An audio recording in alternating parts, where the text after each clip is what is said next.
బృహదీశ్వర ఆలయంలో దాగి ఉన్న రహస్యాలు ఏంటో తెలుసా? Hello friends, welcome back to our channel.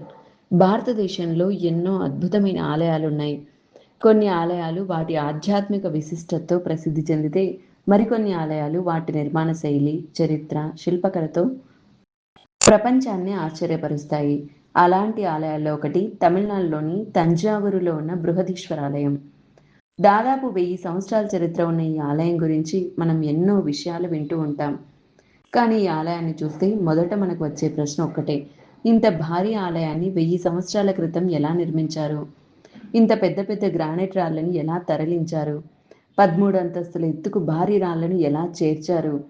గోపురం పైభాగంలో ఉన్న భారీ ఏకశిలను అంత ఎత్తుకు ఎలా ఎత్తారు? ఇక ఈ ఆలయం చుట్టూ కనిపించే కొన్ని చిన్న రంధ్రాల అసలు ఉపయోగం ఏంటి? మధ్యాహ్న సమయంలో గోపురం నీడ గురించి ప్రచారంలో ఉన్న మాటల్లో నిజమెంత? ఈ ప్రశ్నలన్నింటికీ సమాధానాలు తెలుసుకోవాలంటే బృహదీశ్వర ఆలయ చరిత్రలోకి వెళ్లాల్సిందే. తమిళనాడులోని తంజావూరు నగరం కావేరీ నది పరివాహక ప్రాంతంలో ఉంది. చోళుల కాలంలో తంజావూరు ఒక గొప్ప రాజధానిగా ఎదిగింది. ఈ ప్రాంతం కేవలం రాజకీయ కేంద్రం మాత్రమే కాదు, కళలు, సాహిత్యం, సంగీతం, శిల్పకళ, దేవాలయ నిర్మాణం ఇలా ఎన్నో రంగాల్లో చోళులు తమదైన ప్రత్యేక ముద్ర వేశారు. ఆ చోళ సామ్రాజ్య వైభవానికి నేటికి నిలువెత్తు సాక్ష్యంగా కనిపించేదే బృహదీశ్వర ఆలయం. ఈ ఆలయాన్ని రాజరాజ చోళుడు మొదట నిర్మించాడు. సుమారు క్రీస్తు శకం 1003, 1004 ప్రాంతంలో నిర్మాణం ప్రారంభమై 1009, 1010 ప్రాంతంలో ఆలయ ప్రతిష్ఠ పూర్తయినట్లు యునెస్కో వివరాలు చెప్తున్నాయి. అంటే మనం ఈరోజు చూస్తున్న ఈ అద్భుత నిర్మాణం 1000 సంవత్సరాలకు పైగా కాలాన్ని చూసింది. అంతటి పురాతన నిర్మాణం ఇప్పటికీ ఇంత గొప్పగా నిలిచి ఉండటం వెనుక అప్పటి నిర్మాణ నైపుణ్యం ఎంతో అద్భుతంగా ఉండి ఉంటుందో ఊహించుకోవచ్చు.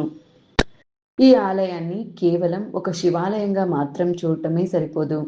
ఇది ఒక కాలం యొక్క సాంకేతిక పరిజ్ఞానం, రాజరిక శక్తి, కళా వైభవం, ఆధ్యాత్మిక విశ్వాసం అన్నీ కలిసిన ఒక భారీ నిర్మాణ అద్భుతం.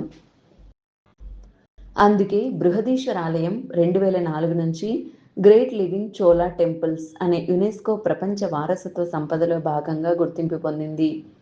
ఈ జాబితాలో తంజావూరు బృహదీశ్వర ఆలయంతో పాటు గంగైకొండ చోళపురంలోని బృహదీశ్వర ఆలయం, దారాసురంలోని ఐరావతేశ్వర ఆలయం కూడా ఉన్నాయి. ఇప్పుడు ఆలయ నిర్మాణం గురించి మాట్లాడుకుంటే మనల్ని మొదట ఆకట్టుకునేది దాని భారీ విమానం. సాధారణంగా మనం దేవాలయంలో గోపురం అంటే ప్రధాన ప్రవేశ ద్వారాన్ని గుర్తు చేసుకుంటాం. కానీ బృహదీశ్వర ఆలయంలో గర్భగుడిపై ఉన్న విమానం ప్రత్యేకమైనది. ఇది సుమారు 60 మీటర్ల పైగా ఎత్తుకు ఎదిగిన భారీ నిర్మాణం. ఇందులో 13 తలాలు లేదా స్థాయిలు కనిపిస్తాయి. ఒక్కో స్థాయి పైకి వెళ్లే కొద్దీ పరిమాణం తగ్గుతూ చివరి పైభాగంలో భారీ శిఖర నిర్మాణం కనిపిస్తుంది. ఇంత భారీ రాతి నిర్మాణాన్ని అప్పటి కాలంలో ఎలాంటి ఆధునిక క్రేన్లు లేకుండా ఎలా నిర్మించారనేది ఇప్పటికీ ఆసక్తికరమైన ప్రశ్న. ఇక్కడే బృహదీశ్వర ఆలయం యొక్క అసలైన ఇంజనీరింగ్ అద్భుతం మనకు కనిపిస్తుంది. ఈ ఆలయ నిర్మాణంలో ప్రధానంగా గ్రానైట్ రాయిని ఉపయోగించారు. పెద్ద పెద్ద రాతి బండలను తవ్వి వాటిని తరలించి అవసరమైన ఆకారంలో మలచి ఒకదానిపై మరొకటి ఖచ్చితంగా అమర్చడం జరిగింది. ఈ పనికి వేలాది మంది కార్మికులు, శిల్పులు, వాస్తుశిల్పులు, సాంకేతిక నిపుణులు కలిసి పనిచేసి ఉండొచ్చు అని చరిత్ర, నిర్మాణ పరిశోధనలు సూచిస్తున్నాయి. ఇక్కడ మనం ఒక్క విషయం గుర్తుంచుకోవాలి. అప్పట్లో మన దగ్గర నేటి లాంటి భారీ యంత్రాలు లేవు. అయినా ఇంతటి భారీ నిర్మాణాన్ని పూర్తి చేశారు. అందుకే ఈ ఆలయం కేవలం ఆధ్యాత్మిక క్షేత్రం మాత్రమే కాదు, పురాతన భారతదేశ ఇంజనీరింగ్ సామర్థ్యానికి కూడా ఒక ఉదాహరణగా నిలిచింది. ఇక ఈ ఆలయంలోని అత్యంత ఆసక్తికరమైన అంశాల్లో ఒకటి గోపురం.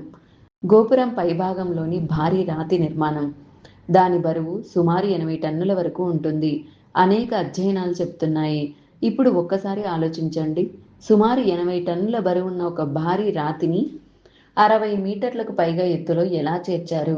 ఆధునిక క్రేన్ లేకుండా అది ఎలా సాధ్యమైంది? ఇక్కడే పురాతన ఇంజనీర్ల తెలివితేటలు కనిపిస్తాయి.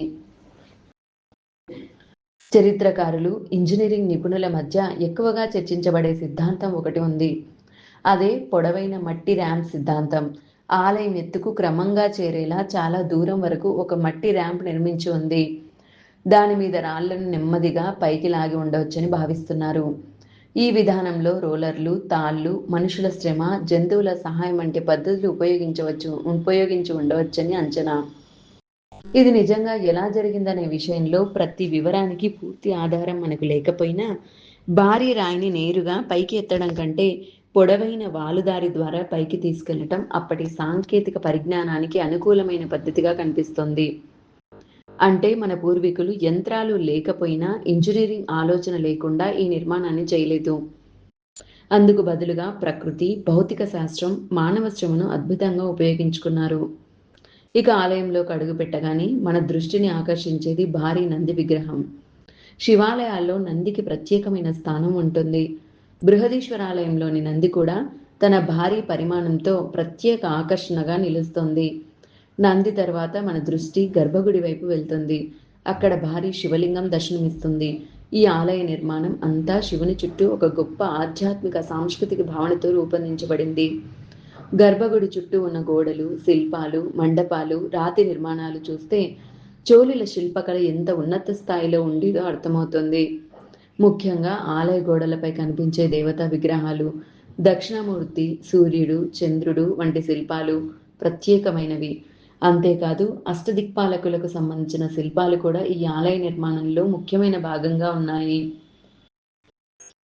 ఇంద్రుడు, అగ్ని, యముడు, నిరుతి, వర్ణుడు, వాయువు, కుబేరుడు, ఈశానుడు వంటి దిక్పాలకుల భావనను ఆలయ నిర్మాణంలో ప్రతిబింబించారు. అంటే ఆలయాన్ని కేవలం ఒక భవనంలా కాకుండా ఒక సంపూర్ణ ఆధ్యాత్మిక విశ్వంగా రూపకల్పన చేశారు.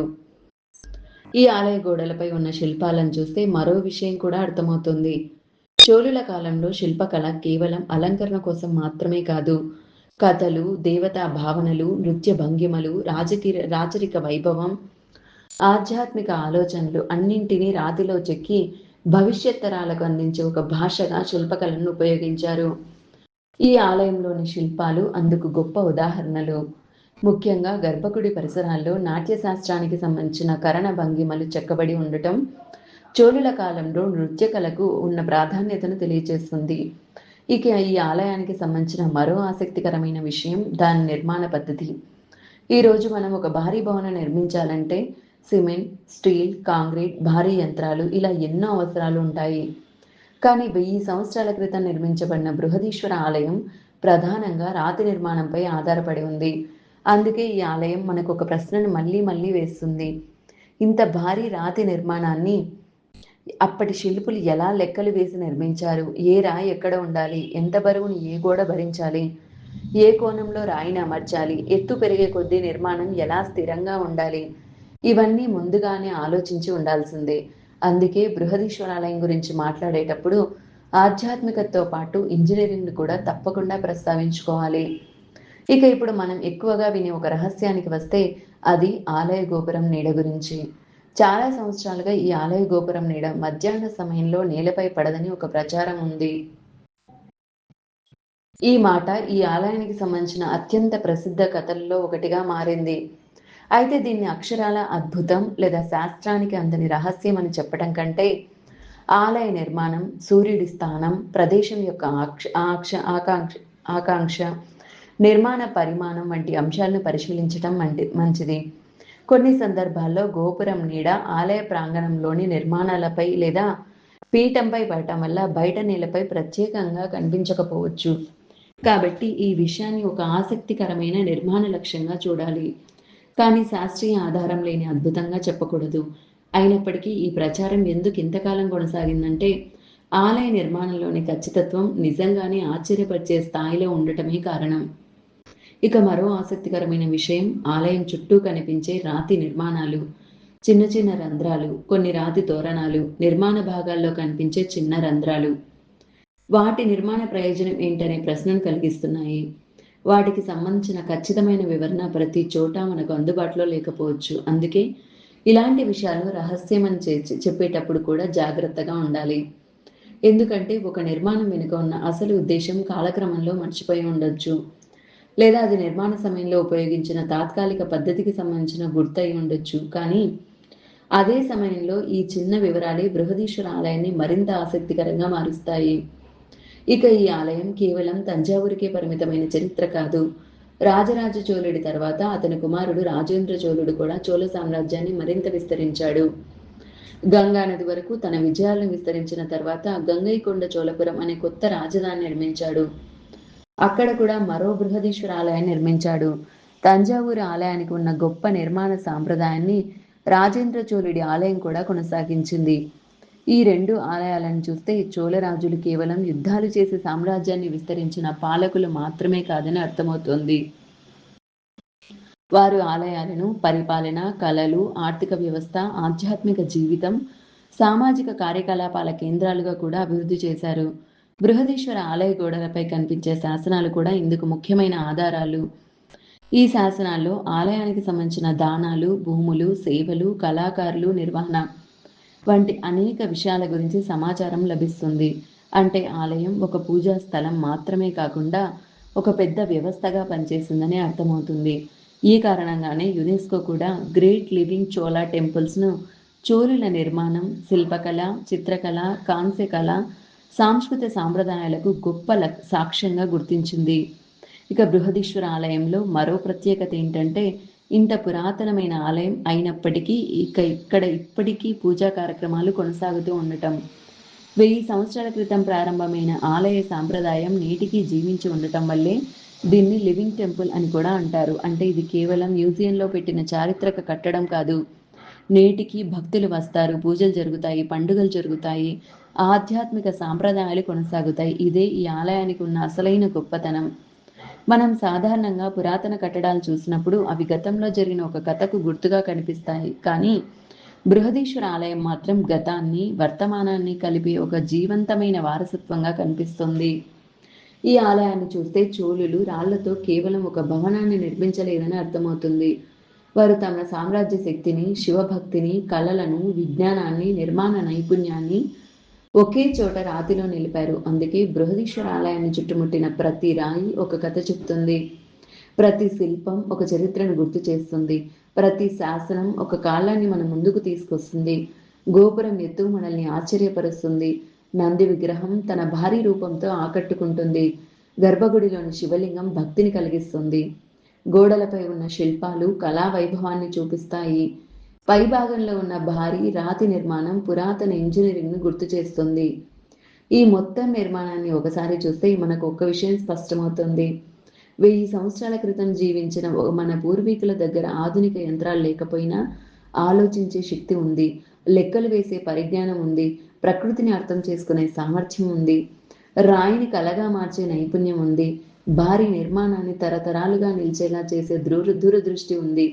అందుకే బృహదీశ్వర ఆలయం గురించి చెప్పేటప్పుడు కేవలం ఇక్కడ కొన్ని రహస్యాలు ఉన్నాయి అని చెప్పడం కంటే ఆ రహస్యాల వెనుక ఉన్న చరిత్రను, ఇంజనీరింగ్ను, శిల్పకళను అర్థం చేసుకోవడం మరింత ఆసక్తికరం. కొన్ని విషయాలకు ఇప్పటికీ పూర్తి సమాధానాలు లేకపోవచ్చు. కొన్ని విషయాలు స్థానిక కథలుగా తరతరాలుగా వస్తూ ఉండొచ్చు. మరికొన్ని విషయాలకు శాస్త్రీయ వివరణ ఉండొచ్చు. ఒక విషయం మాత్రం ఖచ్చితం. తంజావూరులో నిలిచిన ఈ బృహదీశ్వర ఆలయం భారతదేశపు పురాతన నిర్మాణ వైభవానికి ఒక అద్భుతమైన గుర్తు.